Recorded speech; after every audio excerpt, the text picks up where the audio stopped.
वीरता की गाथा। राजपूतों का स्वाभिमान प्रस्तावना राजस्थान के रेगिस्तानी इलाकों में बसे छोटे से राज्य महारणगढ़ का नाम वीरता और स्वाभिमान के लिए प्रसिद्ध था। इस राज्य के राजा राजा प्रताप सिंह अपने साहस और न्यायप्रियता के लिए जाने जाते थे। महारणगढ़ के राजपूत सिर्फ योद्धा नहीं थे, वे अपने संस्कार, धर्म और सम्मान की रक्षा के लिए प्राणों की आहुति देने वाले लोग थे। कहानी की शुरुआत राजा प्रताप सिंह के दो पुत्र थे, वीरेंद्र और अर्जुन।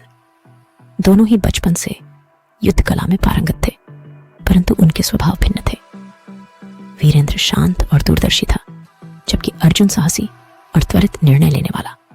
दोनों भाइयों की जोड़ी महारणगढ़ की रक्षा की रीढ़ थी। एक दिन पड़ोसी राज्य मलवगढ़ के राजा ने महारणगढ़ पर आक्रमण करने की योजना बनाई। मलवगढ़ के राजा जय सिंह ने धोखे से महारणगढ़ के व्यापारियों को लूटना शुरू किया ताकि राज्य की आर्थिक स्थिति कमजोर हो जाए। राजा प्रताप सिंह को जब यह खबर मिली तो उन्होंने तुरंत वीरेंद्र और अर्जुन को बुलाया।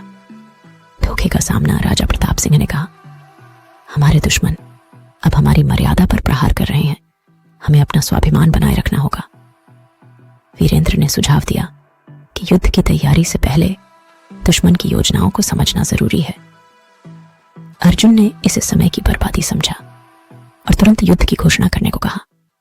आखिरकार योजना यह बनी कि अर्जुन और वीरेंद्र दोनों अलग अलग दल बनाकर दुश्मन की सीमाओं पर नजर रखेंगे।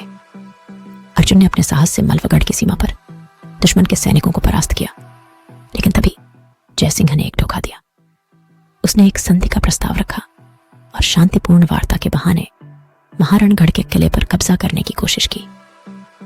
राजपूतों का स्वाभिमान वीरेंद्र ने अपने बुद्धिमान निर्णय से जयसिंह की चाल को पहले ही भांप लिया था। उसने किले की रक्षा के लिए गुप्त मार्गों को बंद कर दिया और अपने सैनिकों को तैयार रखा। जब जयसिंह की सेना ने अचानक आक्रमण किया तो वीरेंद्र दोनों ने अपने नेतृत्व में राजपूतों की सेना को संगठित किया। युद्ध भयंकर था। राजपूतों ने अपनी आखिरी सांस तक लड़ाई लड़ी। अर्जुन ने अपनी तलवार से जयसिंह का सामना किया और वीरेंद्र ने दुश्मन की सेना को पीछे हटने पर मजबूर कर दिया। अंततः महारणगढ़ की जीत हुई और जयसिंह को क्षमा मांगनी पड़ी। निष्कर्ष इस जीत ने सिर्फ महारणगढ़ को सुरक्षित नहीं किया, बल्कि यह भी साबित किया कि राजपूतों के लिए उनके स्वाभिमान से बढ़कर कुछ नहीं।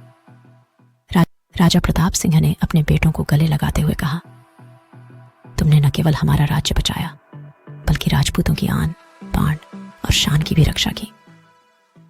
अगर आपको वीडियो पसंद आई तो वीडियो को लाइक एंड चैनल को सब्सक्राइब कीजिए। मिलते हैं न्यू स्टोरी के साथ।